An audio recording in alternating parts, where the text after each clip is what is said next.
morning 11th students. Chemistry part 2 lesson number 11 P block elements. Today's part is part 4. Yesterday in previous lecture I completed 11.1 group 13 elements, the boron family. I taught you electronic configuration, atomic radii, ionization, enthalpy and up to electronegativity. Now 11.1.5 physical properties are not in your course.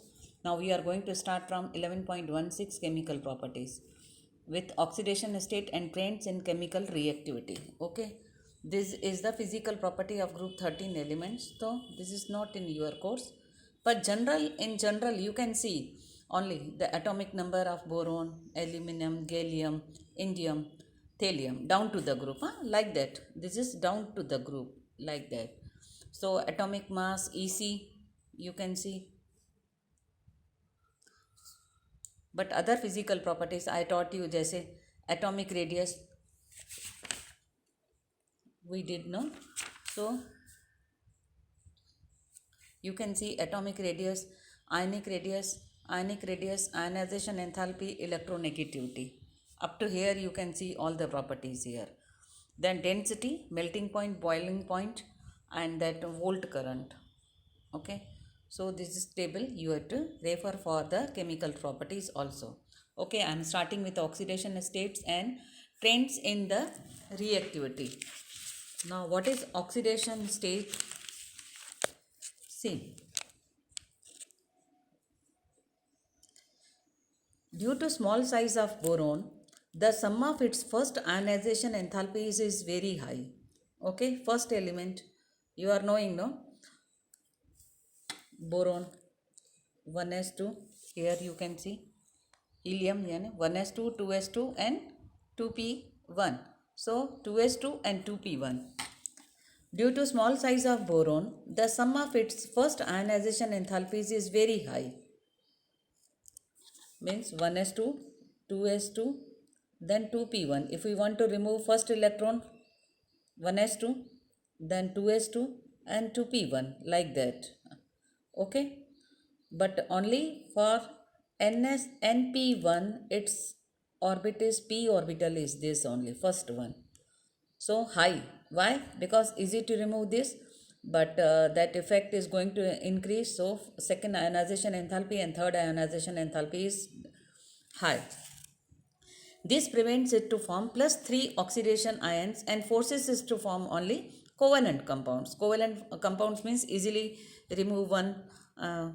But as we move from boron to aluminum, this is NP1, 1 first, second,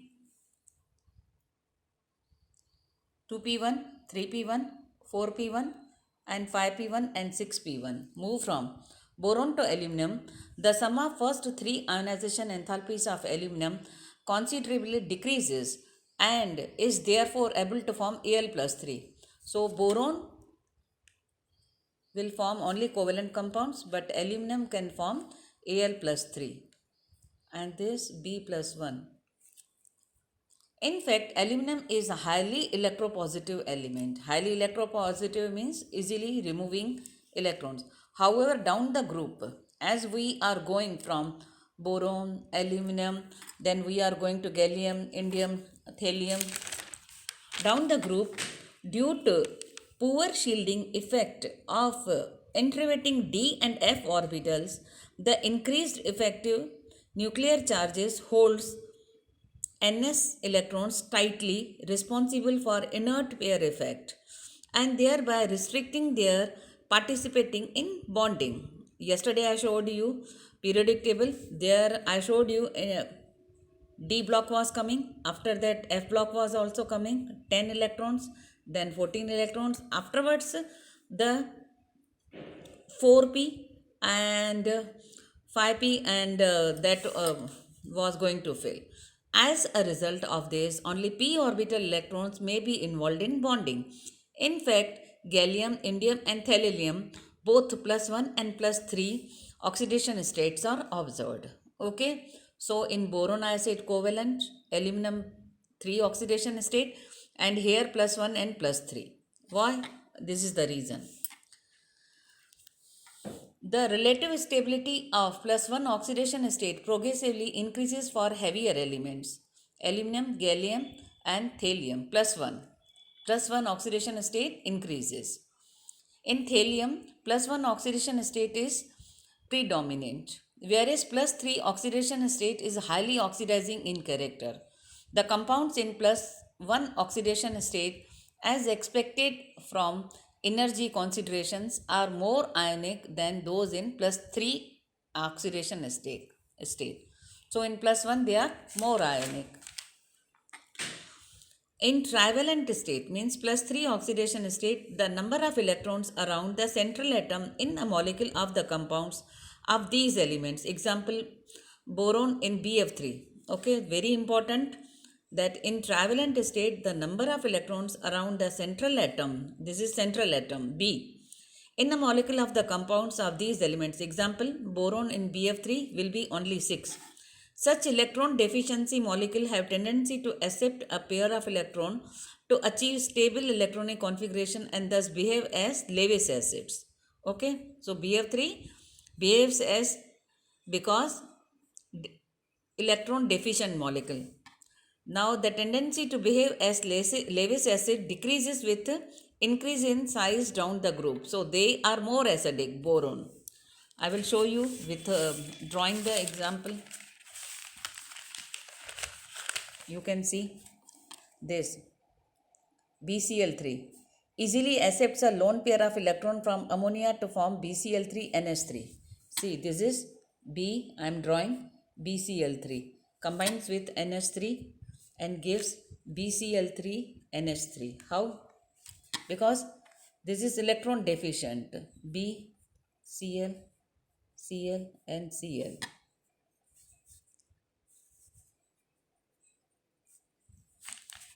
And B, Cl, Cl, Cl and NH3 in this way.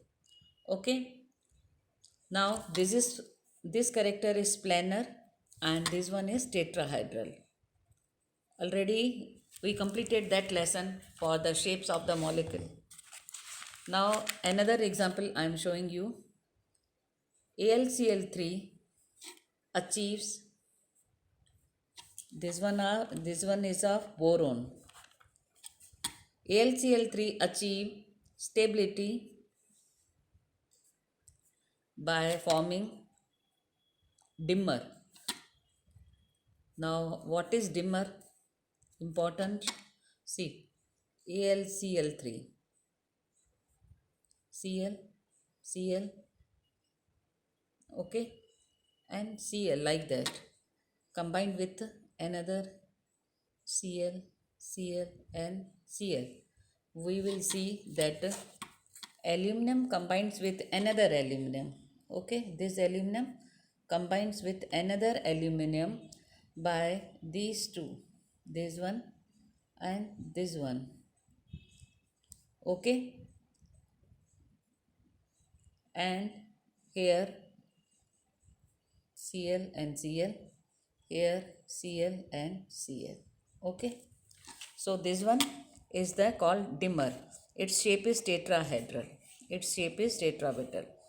So AlCl3 and BCl3 I showed you. Now to the next topic. In trivalent state,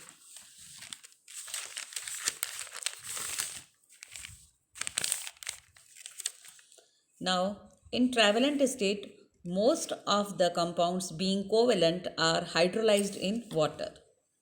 For example, the trichlorides on hydrolysis in water form tetrahedral. Any M means M, any metal, boron, aluminum, OH 4 minus 1, this is species. Okay, with the help of water, means you can say any element with water, H2O, form this species combining. The hybridization state of element metal is sp3. Okay, sp3 hybridization. sp3 hybridization means participation of 1s and 3p electrons. 3p means in a p orbital there are 3 electrons. AlCl3 is acidified aqueous solution forms octahedral. Al AlCl3 is acidified aqueous solution with acids octahedral. In this complex ion, the 3d orbitals of aluminum are involved and the hybridization state of aluminum is sp3d2 because involving of d orbitals also. So hybridization state is sp3d2. Okay. Now I am solving one problem. This problem 11.1. Very simple. That what it is given, standard electrode potential of E0 for aluminum is this and that of thallium is this. Predict about the formation of M+3 ion in solution and compare the electropositive character of these two metals. See, they have given the standard electrode potential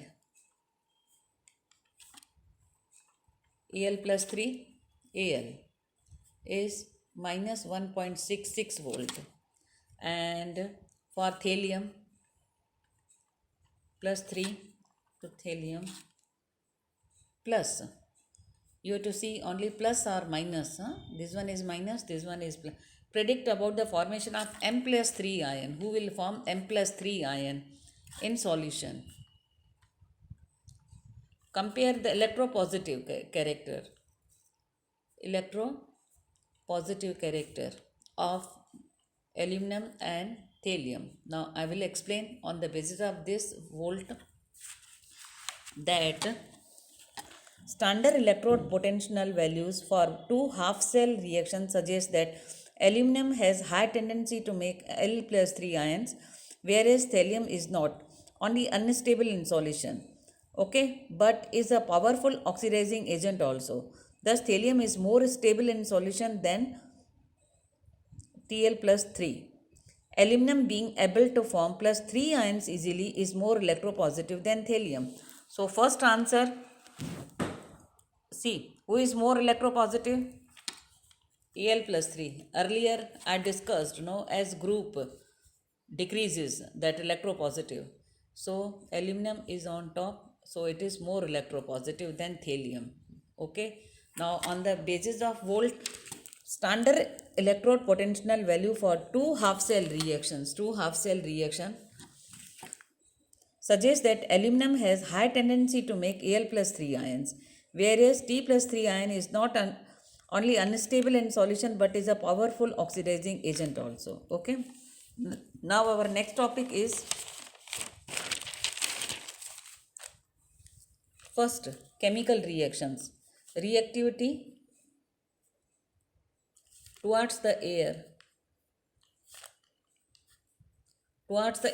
means these elements, they will combine with oxygen, and what they will see, boron, for boron, aluminum and all, we are seeing how they are combining with oxygen and what they are giving. Okay, see, any element, boron is unreactive in crystalline form, boron unreactive.